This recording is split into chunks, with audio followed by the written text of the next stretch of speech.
এলাকায় বাঁধ ভেঙে পানিবন্দী হয়ে পড়ছে লাখ লাখ মানুষ। বন্যা পরিস্থিতির সবশেষ খবর জানাতে এই মুহূর্তে চট্টগ্রামের মিরসরের করের হাট থেকে যুক্ত হচ্ছেন হুসাইন জিয়াদ।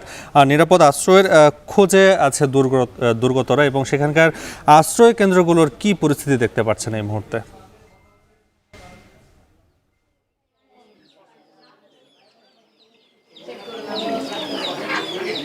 অবস্থান নিয়েছে এবং এখানকার যে স্কুল কলেজগুলো রয়েছে, মাদ্রাসাগুলো রয়েছে কিংবা মন্দিরগুলোতে আমরা দেখতে পাচ্ছি যে মানুষ আশ্রয় নিয়েছে। এর পাশাপাশি অসংখ্য মানুষ এদিকে যাদের আত্মীয় স্বজন রয়েছে, বেশিরভাগ মানুষই আসলে যারা আত্মীয় স্বজন রয়েছে সেই বাড়িগুলোতে গিয়ে অবস্থান নিয়েছেন। তবে এখনো পর্যন্ত ভেতরের দিকে যে পরিস্থিতি সেটি খুবই খারাপ। আমরা এই জায়গাটিতে সকাল থেকে এসেছি, এখন বিকেল, দুপুর গড়িয়ে বিকেল, এখনও কিন্তু একই পরিস্থিতি। হাজার হাজার মানুষকে আমরা দেখতে পাচ্ছি যে আশ্রয় কেন্দ্রের উদ্দেশ্যে ছুটে আসছেন, নারী পুরুষ বৃদ্ধ সবাই, এবং দূর দূরান্ত থেকে যে কোমর সমান বা হাঁটু সমান পানি মারিয়ে 3 থেকে 5 কিলোমিটার দূর পর্যন্ত হেঁটে হেঁটে অনেকে আসছেন। যাত্রাপথে কেউ এসে হয়তো একটি কলা গাছের ভেলা পাচ্ছেন, কেউ হয়তো একটি নৌকা পাচ্ছেন, সেটাতে উঠে কিছু দূর আসার চেষ্টা করছেন।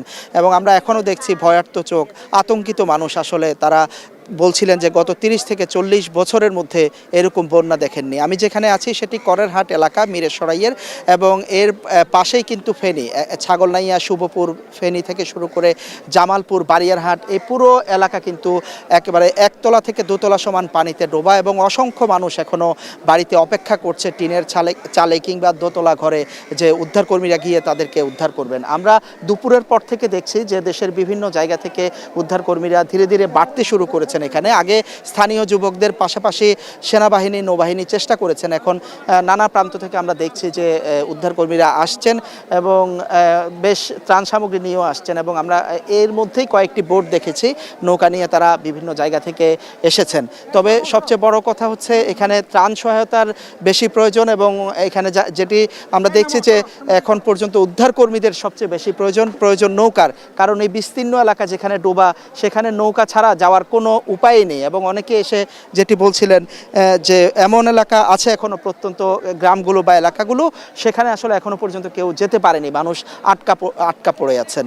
এই অবস্থায় চট্টগ্রামের এই অঞ্চলটি, তবে উপরের দিকে যে জায়গাটি হাটহাজারী কিংবা নাজিরহাট, ফটিকছড়ি, সেখানে কিন্তু অবস্থার কিছুটা উন্নতি হয়েছে বলে আমরা জানতে পেরেছি। তবে হালদা নদী ভেঙে কিছু এলাকা প্লাবিত হয়েছে সেখানে, এবং চট্টগ্রামে এরই মধ্যে দুজনের মরদেহ উদ্ধার করা হয়েছে। নাফি। চট্টগ্রামের মিরসরের করের হাট থেকে সেখানকার পরিস্থিতি জানাচ্ছিলেন। সেখানে পানিবন্দী রয়েছে কয়েক লাখ মানুষ। সে খবর জানাতে যুক্ত ছিলেন হুসাইন জিয়াদ।